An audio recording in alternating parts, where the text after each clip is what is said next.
And we are back. Pokemon Platinum, Hardcore Nuzlocke, only using Eeveelutions. The run continues here. All we have left before the Elite Four is Barry himself, and this is definitely the most enjoyable fight you get against your rival in this game. As Sunny Shore shows up and takes down the Staraptor to start this party off, we pivot into Twinleaf, who gets a critical hit Earthquake on himself from the Snorlax here, which is not what you want to see, as now we are really flirting with crits, trying to get this Swords Dance setup going. And you'll be able to tell here pretty quickly that I have not used Leafeon very much. We've used him a ton in this run, but really it is my first time using him in length. And the body slams come down. We only have one Cherry Berry to our name. We tank one. We get a critical hit quick attack, but our strategy here has completely backfired. The plan was to get 3 Swords Dance down, to Synthesis back up, and then get quick attack as well as Last Resort in there. But really, we just cut our losses and take down the Snorlax, and now it's going to be up to the rest of the team to kind of pivot around and work around how poorly this strategy went. Out of all the things we could have done, it's really funny that we went with that. It was so reliant on the paralysis. The paralysis is that even a word? The multiple paralysis coming down, and I'm just not sure about that. But we do get a clean swap into Espeon, who takes down the Heracross there, no problems. And now the Floatzel comes down, and Twinleaf definitely would have been a really nice pivot. However, he is hurting, so we just swap into Jubilife, who takes a crunch. Beautiful, but the Brick Break comes down, does good damage off the top, but the level advantage as well as the physical defense of the Umbreon really coming to play here as we get a nice Confuse Ray to cover our bases. We swap in for the Jolteon, who drops back with a massive Thunderbolt, and we take down Barry's Floatzel. So we are really rebounding pretty well from that initial strategy falling apart. The Roserade comes down. Only 2 Pokemon left. It's basically a 5v2 here as we look at the drawing board and see what we need to do. We get a Light Screen down while we're in here with the Roserade, who goes for a 55% Grass Whistle, trying to put us to sleep, but we sidestep that no problem. And with the Light Screen up, we can really dodge a lot of these special type moves. However, Poison Jab is physical and slides right past the screen there, and Espeon tanks that in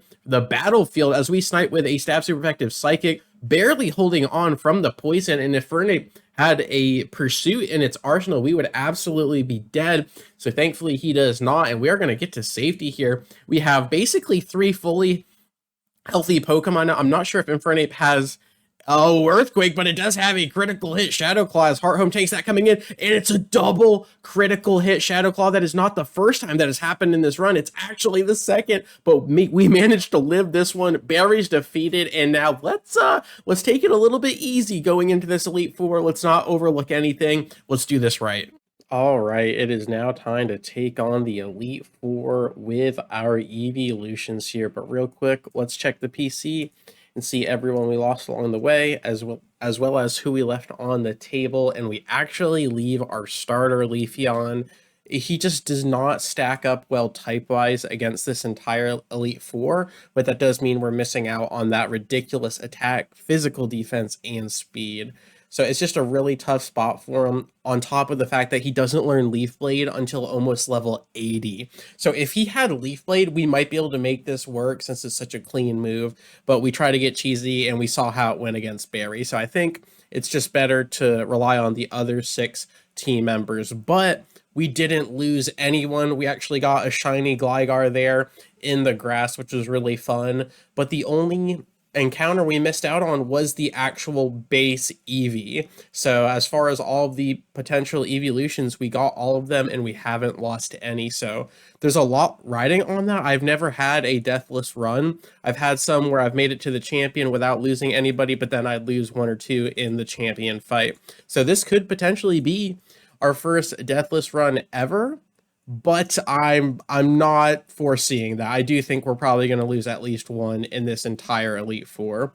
So with that being said, it's time to take on the first member in Aaron and his bug-type Pokemon. We've got Flareon here with the fire typing, and I think he's just going to have a field day. I really do. Heracross with Stone Edge could be a problem, and then the Ace Drapion could be a problem. Especially since Drapion doesn't have an actual bug typing, he's Poison Dark. So let's keep that in mind, but we drop back with the Flamethrower. If this sees through the double team, we are going to be looking so good. We also have the Metronome on Celestic here, our Flareon. So each flamethrower we do does 10% more damage as long as it's consecutive. So right here is beautiful because she gets the special defense, but we also get the 10% bump. So this is probably actually going to go into the same exact spot. Ooh, that special defense drop or buff does way more than I thought it did. It does not matter though. We outspeed and we take down the Queen Bee. Now Heracross is here and the Stone Edge. We do get outsped. If this crits, we lose Flareon. If this crits, we lose Flareon. If this crits, we lose Flareon. It didn't crit. It was a base Stone Edge and the bug finds it fitting in his heart. Wow.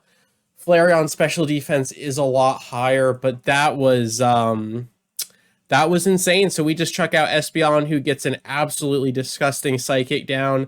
The Scizor comes down, would have been a one shot, and we've already blown it. This could be deathless, and we've already blown it. This was going to be Flareon's best moment here, but wow, that Stone Edge, I can't believe it. I thought we could live a non-crit Stone Edge, but I was wrong. I was absolutely wrong. So what's the best play here against the Scizor? I think it's either Jolteon or Heart Home here in the Vaporeon. I think that's the play. We outspeed. It could hit twice. Let's see here. They both have bad physical defense. But I think, yeah, let's go Vaporeon. Let's do it. We have to eat a Stab X Scissor, and if that crits, we lose Vaporeon. So I'm just gonna go for the quick claw pop. We get the surf. Can it be a one shot? No, it can't. If this crits, we lose. If this crits, we lose. Oh my god, just living on the edge here. Absolutely living on the edge. It's gonna go for another X Scissor, which is super effective against both of those. We could pivot into Snow Point, who has to tank that off the top, but has a better physical defense. The only other thing we have is Drapion. So, who has X Scissor on lock as well. Man, I really got pushed into the corner here, losing my Flareon like that. I should have played around the Stone Edge. Regret. There is regret in my heart. Man, that X Scissor is going to be a problem against the whole team. I think what we do is we go into Jolteon, we tank this, and then outspeed. That was so much damage. So just get rid of the Scizor, no problem. We get a little bit of Shell Bell on top, but we definitely die to a Cross Poison crit. Do we roll it anyway? Do we try to maybe get a Growl in there? Because everyone dies to a lot of X Scissors here. Oh, God. Thankfully, X Scissor isn't Stab, though, so that does save us a lot of damage. But I think it's just going to go for a Stab Cross Poison. Oh my god, one more mistake and we basically lose this run. Can't X Scissor. We could go into Glaceon, but then we have to tank one on the swap, and then we have to tank another. So what I think I'm gonna do is I'm just gonna Growl.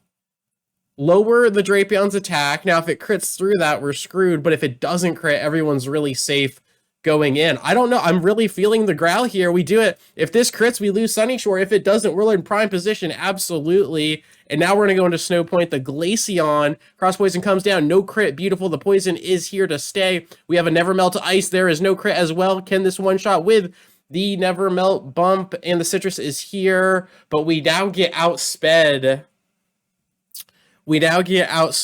And we're dead. I have really screwed myself. The Quick Claw pop, the Growl is great, but it's probably what I'm thinking here is it's going to have a Growl. I think we go into Umbreon, get a Confuse Ray. This is going to be our last chance here. No crit. I think we can tank a X Scissor. Oh, we could just go dig. It is super effective. But if that doesn't kill, we are in so much trouble. Can Umbreon kill from that range? I'm pretty confident a super effective dig from an Umbreon can kill from that range, but if not, we are so screwed. I think we go for it. The only other play is Confuse Ray into Eterna can't even do anything. I don't have any, like, Swift. It would be Umbra. Yeah. I think we all in. I think we believe in the Umbreon, assuming we live that. We absolutely do. Umbreon digs under the ground, comes up, Jubilee from downtown, and it's not enough. It's not enough. Oh my god. This is disgusting. So what we can do is we can go into Espeon, get a Reflect. Oh, but we're just so dead to crits. I think what we're going to do is we're going to get a Confuse Ray on the full restore. We're on the verge of losing. Can we clutch this? And then we're to go for a dig. It hurts itself. That is absolutely massive. It hurts itself again. He's really helping us here. We're going to go for one more dig. It hurts itself for 3 times. Can you do it one more time? Oh, it snaps out. Can we get a fadeaway crit? We cannot. And I think it gets one more restore, right? Or Aaron just used 1. He used 2.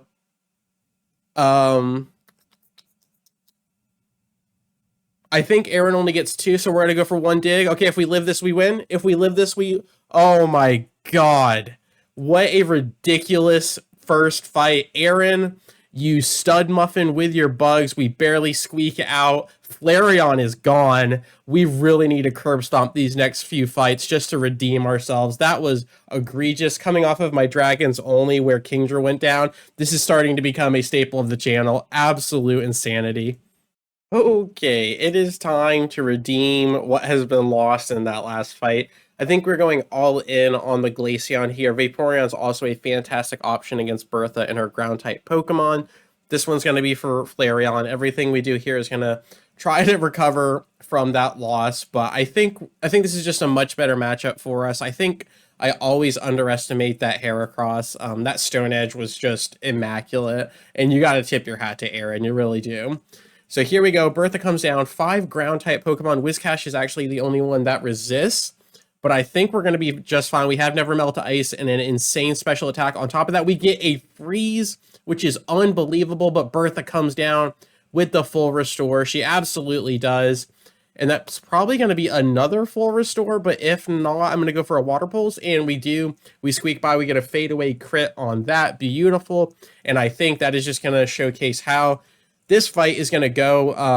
Whiscash couldn't even set up the Sandstorm, so now we're just going to drop out with another Ice Beam, super effective stab, and Never Melt Ice with almost a 200 special attack stat. That is just so much going for us as the Rhyperior comes down and absolutely adds to the melting pot. Snowpoint is just mincing everything she sees. The Gliscor comes down and is actually 4 times. It is faster. This is going to be a stab Earthquake, so a critical hit could do massive damage, and it does not crit though, so we hold on, no problem. We are just fine. Glaceon doing absolute work here. The Hippowdon comes down, gets a nice Sandstream in there, but I don't think she's going to have much say in this either, as Glaceon makes the swiftest of work of Bertha. She was there, she's gone, and Aaron is already behind us. That's how you do it. But as far as this video goes, thank you so much for your time. I really do appreciate it, and I will catch you on the flip. Peace.